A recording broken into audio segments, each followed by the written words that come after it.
The aim of our Living with Diabetes podcasts is to share information and inspire, and we endeavour to ensure that the information provided in them is accurate. It's not a substitute for medical or health advice from a healthcare professional who's aware of the facts and circumstances of your individual situation. We always recommend that advice be sought from your GP or diabetes nurse before making any changes to medication or before using any products or services referenced by DRWF. DRWF will not be held liable or responsible for failure to seek competent medical or health advice from a professional who's familiar with your situation. Views, information or opinions contained in podcasts do not necessarily represent opinions, standards or policies of DRWF. The inclusion of details about products or services does not indicate DRWF endorsement of them. Hello and welcome to the latest Living with Diabetes special podcast, looking at research supported by Diabetes Research and Wellness Foundation.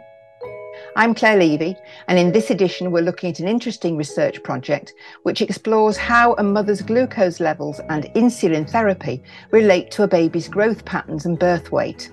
It also examined which diabetes technologies help pregnant women to achieve their glucose targets during hospital admissions and after birth. I recently spoke with Dr. Tara Lee to discover more. So, hi Tara, you received the Sutherland Earle Clinical Fellowship in 2021. Can you give us the title of your research? Yes, so the title of my project is called Diligent, which loosely stands for Use of Diabetes Technology on Birth Weight, Labour, Inpatient and Postpartum Glycemia of Pregnant Women with Type 1 Diabetes. So not a very short title. What does this fellowship mean to you and your research, both now and in the future? Yeah, so many clinical doctors, so doctors who work in the hospital, don't do research alongside their clinical professional training and careers. And for some of them, it's because their interests lie elsewhere, such as educational management. But for some of us who, unless we're really, really lucky and very hardworking, taking time out of research is something that we're not able to do because there aren't as many opportunities. So what this fellowship has allowed me to do is take 3 years out of training without having to worry about salary, because the NHS doesn't fund full-time researchers, and really work on something that I think is important and will help women with diabetes and pregnancy. It's also allowed me to complete a postgraduate research degree, so a PhD degree alongside. And hopefully this will give me the training to build a really strong foundation as a career researcher and add to my skills as a doctor overall. How long was the process and what did you have to produce for the DRWF Research Advisory Board? Yeah. So the fellowship is a 3-year or 3-stage application process. So there's initially a pre-application online, and this goes to the Research Advisory Board. And then the top ranking applications are then invited to submit a full application, which is a lot longer. And then these are scored and the top few successful ones are invited to interview. I think the total period of this was probably 6 to 9 months. So it's quite a long process to kind of wait for each stage. So following further discussions after the ranking, recommendations for funding are made, aren't they? Yeah. And then you were offered the fellowship, yeah? Yes, that's correct. And what are your ongoing progress commitments for DRWF? Yeah, so I'm expected to give yearly reports on my work, and this is reviewed by the chairman of the Research Advisory Board of DRWF. And this just makes sure that the work I'm doing is A, in line with what I said I'd be doing, and B, is in line with the expectations of DRWF, and that, it will help towards helping people with diabetes. Do you want to give us a bit more about Diligent and what you will be exploring in a bit more detail? Yeah. So one of the reasons why my title is so long is actually my project is split into 3 interlinking studies. So the first will explore further the relationship between the mum's glucose levels and the baby's growth. The second will explore the management of glucose levels specifically during hospital admissions. So when women are admitted because they're unwell or because they need extra help for the pregnancy or their diabetes, and if they're admitted for labour and delivery. And the third project will be, or the third study is longer term, and it looks at the changes in glucose levels and insulin doses of women in the first 6 months after having their baby. So we know that after having a baby, things change quite a lot, and their lifestyle changes quite a lot, having a newborn baby to look after. And we want to look at how their glucose levels change and how women cope with this, and are there any things that we can do to help make this easier for them. So what additional challenges do mums face managing the diabetes during the admissions and after birth? Yeah, so during the course of pregnancy, as I said, women with type 1 diabetes are admitted to hospital for various reasons. Diabetes related can include hypoglycemia, DKAs, and obstetric reasons, bad morning sickness and worries about the placenta and their baby. Every time these women are admitted, these pose massive challenges to looking after their own glucose levels, things that they wouldn't even think of at home, changes in diet, hospital food, not being able to walk around or do as much activity as they may do to manage their glucose levels. And also there's the extra stress of the reason why they're in hospital. So these can be physiological stresses because being unwell is not easy on the body and not easy on the glucose levels. And also the actual stress of just being in a different environment that's not your own. And altogether, these things work together to make insulin dosing, things that they would not even think about, more challenging.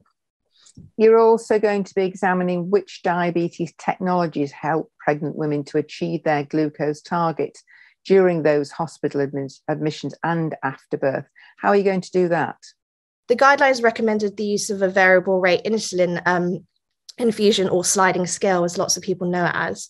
But there were concerns about the risks and benefits of managing glucose levels in this way. And actually looking at research studies from before, published papers and things, we don't really have much information at all of what happens to women's levels during these admissions because, people are sick. And until now with continuous glucose monitoring, we had no idea what their glucose levels were really doing. And we don't know the best way to support their management whilst in hospital. And I know from my experience when I was an obstetric registrar, medical registrar on the wards, women find it really daunting, and people in general find it really daunting coming into hospital and the prospect of a sliding scale and having all their management taken away from them when they're used to kind of just saying, oh, I'm going to have this and I'm going to dose this much for my breakfast or whatnot. And it's one of those things that we think, firstly, knowing more information and having the technology to back it up will help us in our understanding, and also help give people the option when they do come into hospital of how they would like to manage and how we can help support them continue their self-management in hospital and after they have their baby. And what are your 3 top priority diabetes pregnancy research questions? So the DRWF funded the James Lind Alliance Diabetes Pregnancy Priority Setting Partnership's top 10 research questions. And the top 3 are: how can diabetes technology be used to improve pregnancy, birth, and mother and child health outcomes, which is one of the things that I think will help from my studies in particular. And then there are also 2 other questions about helping mothers manage their glucose levels during inpatient or the intrapartum stage of their pregnancies, and also postpartum, really both of them focusing on women's options and their choices and how we can help support them during those times. I think you've already touched on this, but if you give us some more details, what does charity funding really mean to researchers like yourself? So I think, so charity funding is, I think, really important because, there are limited opportunities in terms of the big research organizations like NIHR to fund individuals, for example, that don't have as big kind of large randomized controlled trial national type studies.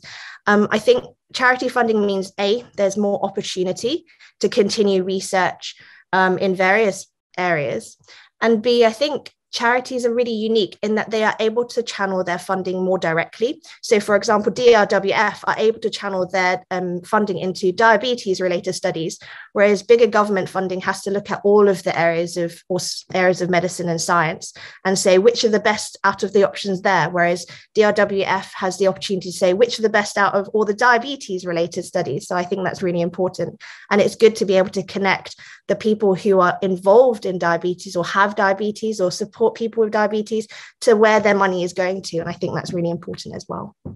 Anything else you'd like to add? first I'd like to say thank you to everyone from DRWF and all the support that I've had. It's been really amazing. As I mentioned earlier, I'm an early career researcher, so this is all pretty new to me.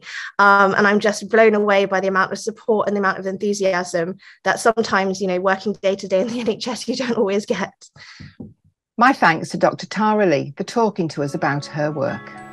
Diabetes Research and Wellness Foundation. Staying well until a cure is found. Look out for more episodes of our special podcast discussing research supported by DRWF and the advances being made.